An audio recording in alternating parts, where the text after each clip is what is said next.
Assalamualaikum warahmatullahi wabarakatuh. Perkenalkan, nama saya Sela Zakia Maun Prawira dengan NPM akhir 064. Saya akan menjelaskan terkait klasifikasi maloklusi angle. Yang pertama adalah oklusi normal. Pada oklusi normal, kita bisa melihat hubungan antara gigi molar rahang atas 1 dan juga gigi molar rahang bawah molar 1 ya.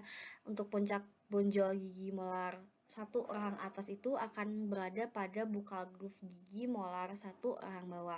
Kemudian untuk puncak bonjol kaninus gigi rahang atas akan terletak pada titik pertemuan antara kaninus bawah dengan premolar 1 rahang bawah. Dan juga oklusi seluruh gigi terlihat ideal, seperti gambar pada sebelah kanan.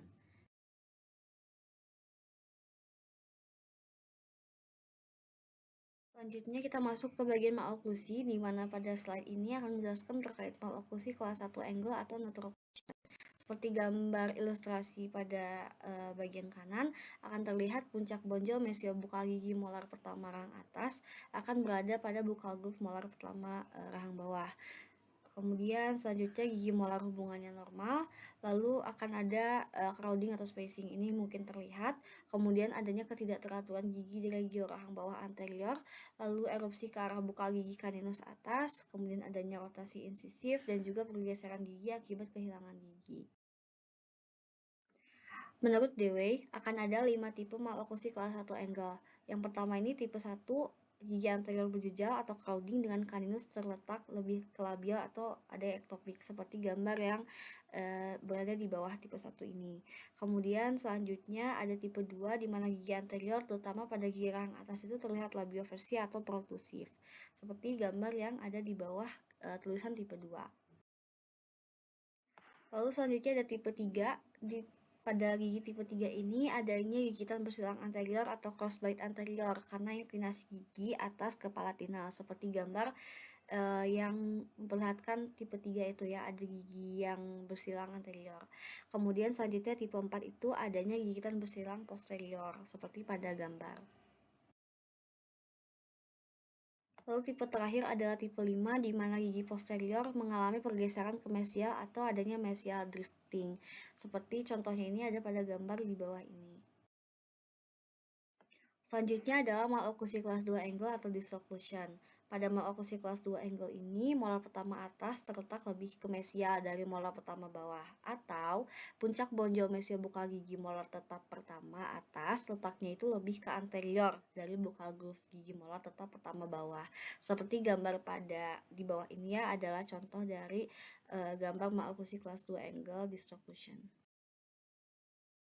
Pada maloklusi kelas 2 angle juga terdapat beberapa divisi. Yang pertama ini adalah karakteristik dari divisi pertama, dengan gambarnya itu akan saya perlihatkan pada slide berikutnya.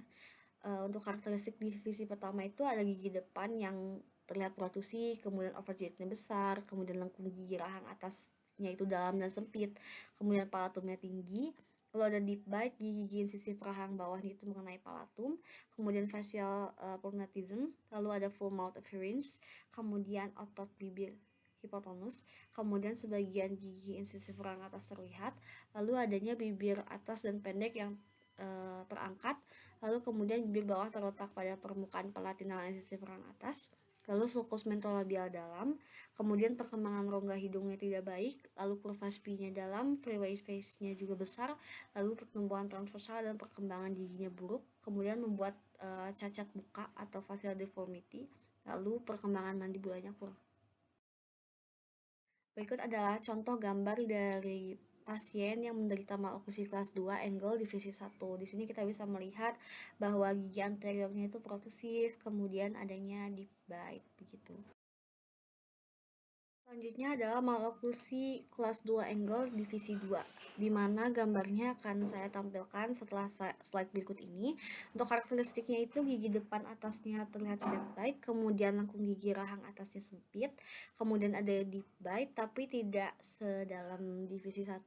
Kemudian gigi insisif pertama rahang atas mengenai gingiva bukal insisif rahang bawah, kemudian mulutnya tidak penuh, otot bibir hipertonus, kemudian bibir atasnya terlihat normal, lalu gigi insisif rahang bawahnya tidak terlihat, kemudian tidak ada kebiasaan bernafas lewat mulut, kemudian perkembangan rongga hidungnya normal, kurva spinya dalam, freeway space-nya kecil, bagian mesial insisif lateral menutupi sebagian-bagian distal insisif sentral, kemudian pertumbuhan transversalnya normal, kecuali bagian depan atas lengkung gigi yang tampak datar, kemudian pertumbuhan vertikal buruk dan tidak mencacat muka atau tidak membuat muka terlihat cacat begitu.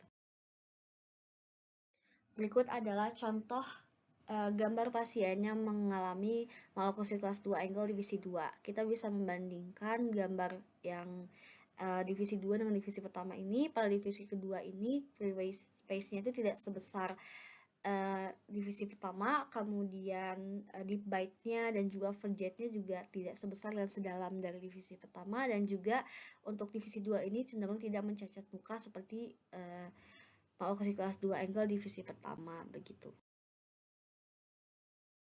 Untuk maloklusi kelas 2 angle ini, klasifikasi sudut dalam bentuknya yang diperluas menjelaskan hal ini dengan baik.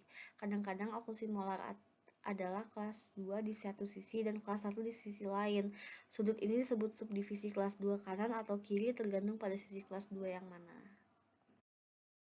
Lalu selanjutnya adalah maloklusi kelas 3 angle atau mesioclusion. Pada maloklusi kelas 3 angle ini, gigi molar pertama rang atas terletak lebih ke distal dari gigi molar pertama bawah, atau puncak bonjol mesial bukal gigi molar pertama rang atas letaknya itu lebih ke posterior dari bukal groove gigi molar pertama bawah. Selanjutnya adalah maloklusi kelas 3 angle atau mesioclusion, di mana maloklusi kelas 3 angle ini memiliki beberapa tipe, 1 hingga 3. Untuk tipe 1 itu gigitan anteriornya itu edge to edge atau gigi anteriornya itu ujung ke ujungnya itu bertemu seperti gambar yang memperlihatkan tipe 1. Kemudian selanjutnya adalah tipe 2, di mana hubungan gigi-gigi insisif rang atas dengan rang bawah itu tampaknya normal, tapi tipe kedua ini gigi insisifnya itu lebih ke arah labial, begitu seperti gambar yang memperlihatkan tipe kedua. Kemudian untuk tipe terakhir atau tipe ketiga itu adalah gigitan bersilang gigi anterior atau crossbite anterior. Bisa dilihat pada gambar yang memperlihatkan tipe 3. Sekian dari saya, mohon maaf apabila terdapat kekurangan. Wassalamualaikum warahmatullahi wabarakatuh.